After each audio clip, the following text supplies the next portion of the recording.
الفيديو اللي طلب مني كتير النهارده هتكلم على التغذيه العلاجيه لنقص التغذيه السلبيه اي النحافه.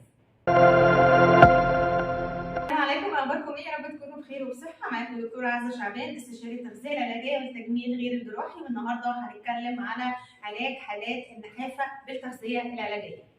هو اصلا انا اعرف ازاي ان انا عندي نحافه؟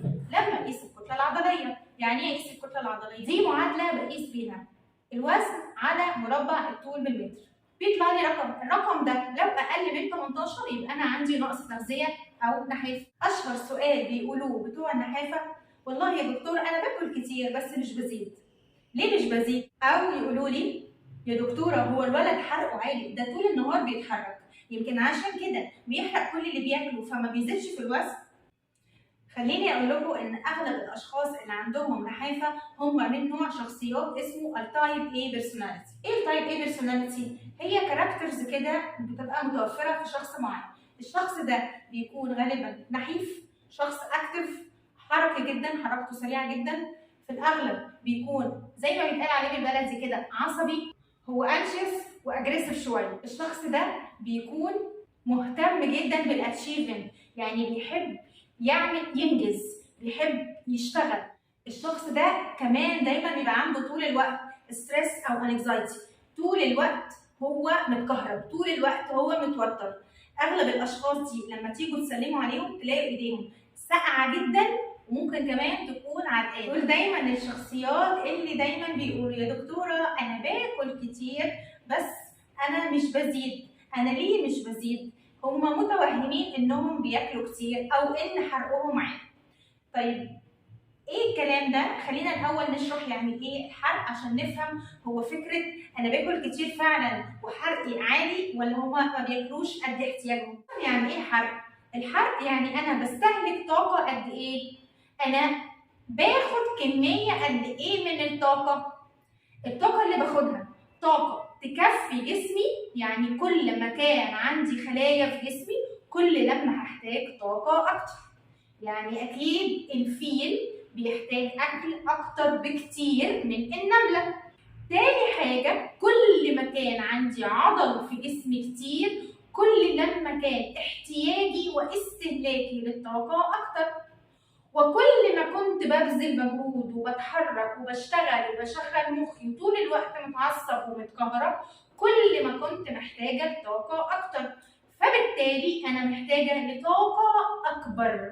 هو ده فكره ان بيقولوا اصل هو حرقه عالي، هو احتياجه للطاقه اكتر، بيستهلك اكتر، فانا محتاجه قصاد الاستهلاك ده اديله كميه من الطاقه تناسب استهلاكه. يعني هو محتاج اكل كتير جدا عشان ياخد احتياجه بلس طاقه تانيه عشان ازود بيها الوزن. نبسط، انا شخص محتاج استهلك 5000 جنيه كل شهر. عشان احوش لازم ادخل يكون دخلي 5000 جنيه بلس 5000 جنيه زيهم عشان احوشهم. عشان كده الناس بتقول لي ده انا باكل كتير بس انا حرقي عالي.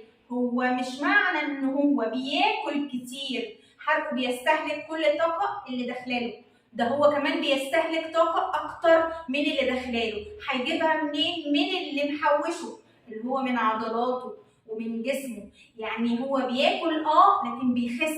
ليه بيخس؟ عشان هو محتاج اكتر.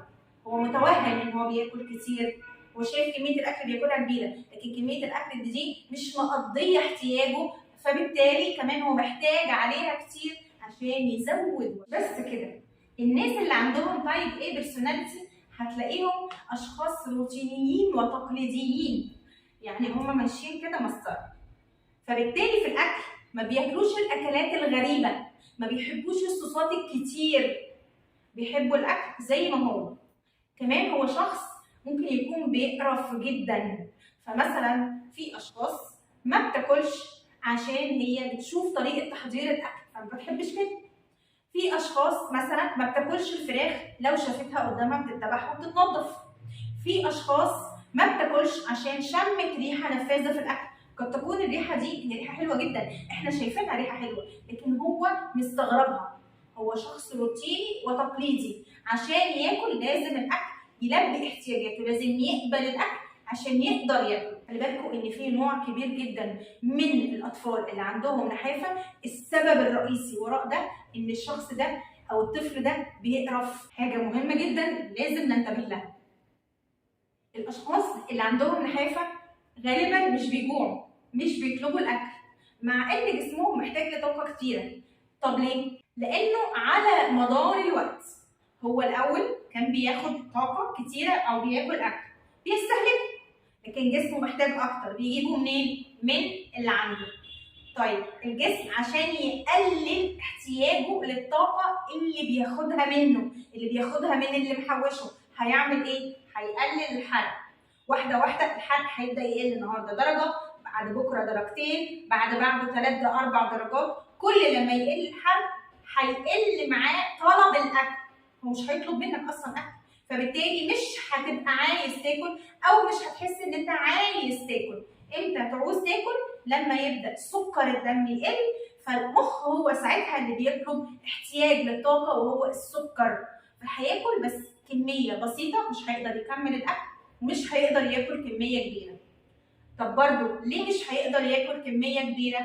عشان هو شخص جهازه الهضمي اتعود على قله الاكل، فلما هتيجي تدخل له كميه كبيره جهازه الهضمي هيحصل له ارتباك، هيحصل له انتفاخات كبيره في القولون، فالقولون هيزق المعده لفوق، فمش هيقدر ياكل، ما عندوش سبيس يحط فيه كميه الاكل المفروض ياكلها.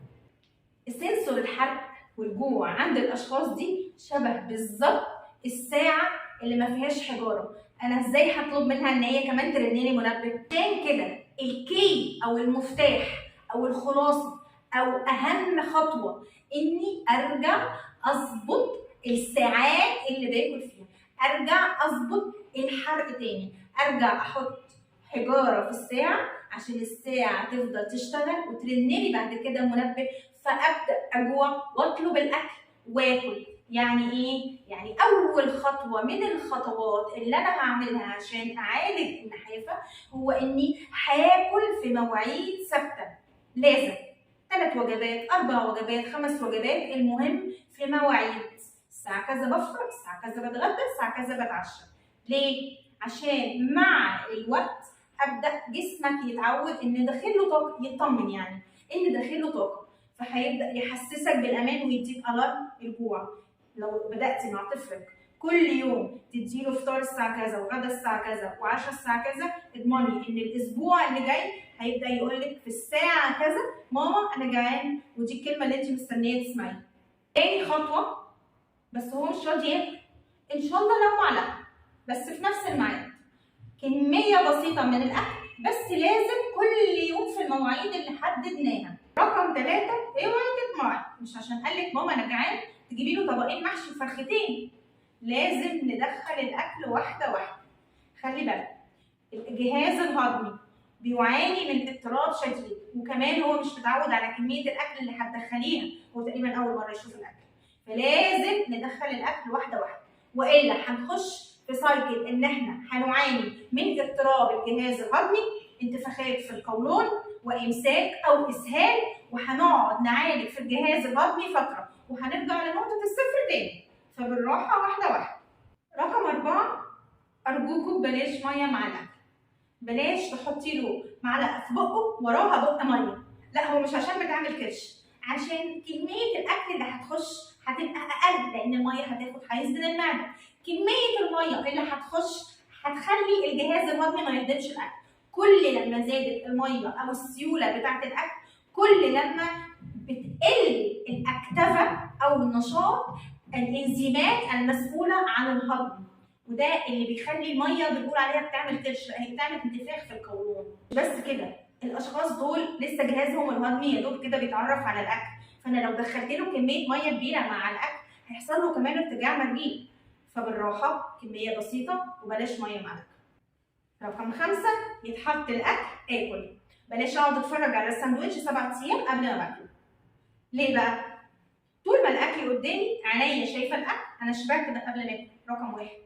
رقم 2 هغصب على نفسي واكله، هلاقي طعمه وحش، ما هو الاكل جلد او الاكل كان سخن وبرد، هحاول اضغط على نفسي واكله. لو جيت بعد كده مره شفت نفس الاكل ده او نفس الساندوتش ده مستحيل اكله. ليه؟ انا عندي ارتباط شرطي بالطعم اللي كان في بقي من الاكل اللي كان طعمه وحش، والاكل نفسه ما كانش طعمه وحش، هو بس انا سبته فتره طويله قدامي فجيت اكله، يا اما العيش ناشف يا اما الاكل برد يا اما الاكل جلد، فيتحط الاكل ناكله. رقم 6 وقت الاكل للاكل، ولا موبايل ولا تلفزيون ولا بعمل حاجه ولا بقول حاجه، وقت الاكل للاكل. نركز في الاكل عشان الوجبه تخلص، عشان عندي ميشن وهعمله، وبلاش الف عليه بس كوبايه الزبادي في البيت كله، انا لازم اقعده قدامي في مكان معين للاكل واكله في 10 دقائق ربع ساعه يكون الاكل خلص. رقم 7 اشهر حاجه عند الاطفال، نمضغ كويس بس بلاش اقعد 10 ايام امضغ في الاكل. كل ما مضغت كل لما اكتفت او نشطت هرمون الشبع انه يطلع فبشبع بدري. مش بس كده، الاطفال اللي بيركنوا الاكل في بقهم، اولا في انزيمات هاضمه للاكل جوه البق، فالاكل طعمه بيتغير مع ركنته جوه البق. اولا ممكن يعمل لي قرح في البق نتيجه لركنه الاكل وتراكم الاكل بين السنان، خاصه لو مش بيغسلوا اسنانهم بعد كل وجبه.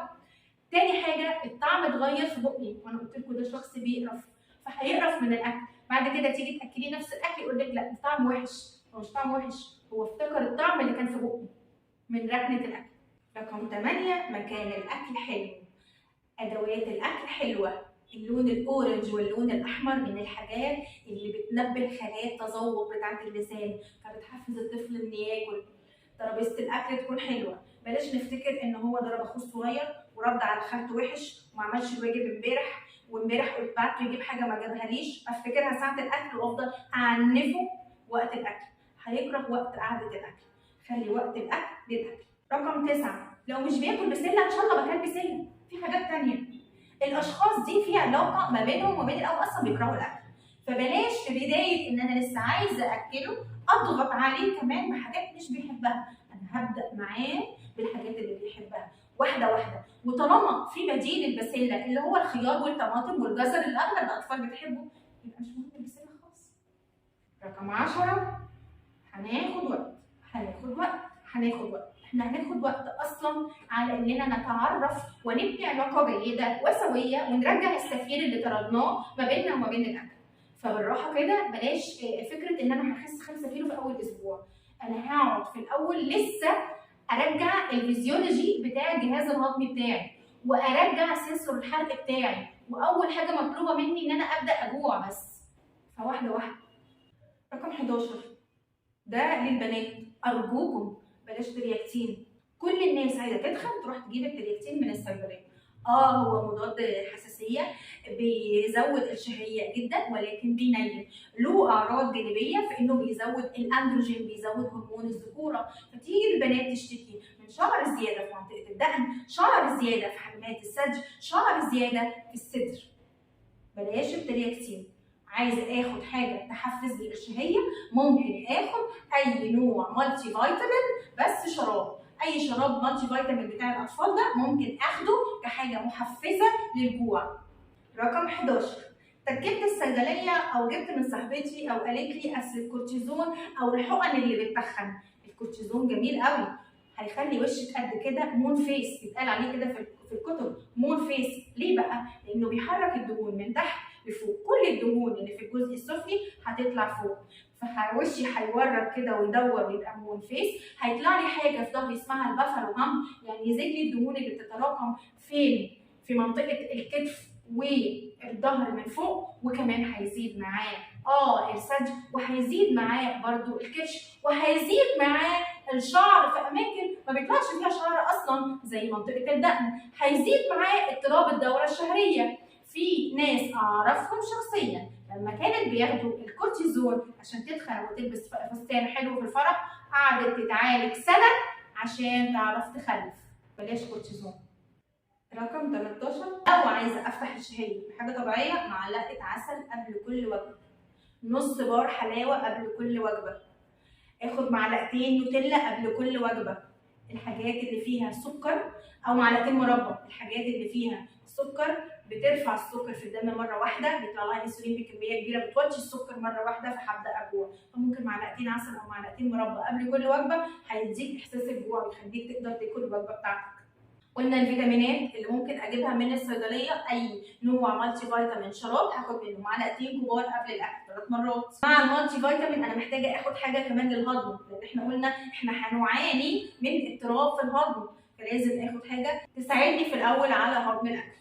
اخر حاجه وهي اللي انتوا عايزينها، ان انا عايزه وجبات او نوع مكمل غذائي امشي عليه في البيت عشان يزود بيه الوزن. ده بقى في الفيديو الجاي، فاستنوني. ما تنسوش تفعلوا الجرس وتشتركوا في القناه عشان يوصل لكم كل جديد، ودايما ما تنسوش ان صحتكم دايما بامان مع الدكتوره عزه شعبان. اللي حابب يشترك في تحدي رمضان عشان نزود الوزن وما نخسش في رمضان، هسيب لكم الواتساب بتاع العياده، ابعتوا لهم مسج وهم هيبعتوا لكم التفاصيل. اشوفكم دايما بخير وبصحه، وكل سنه وانتم طيبين.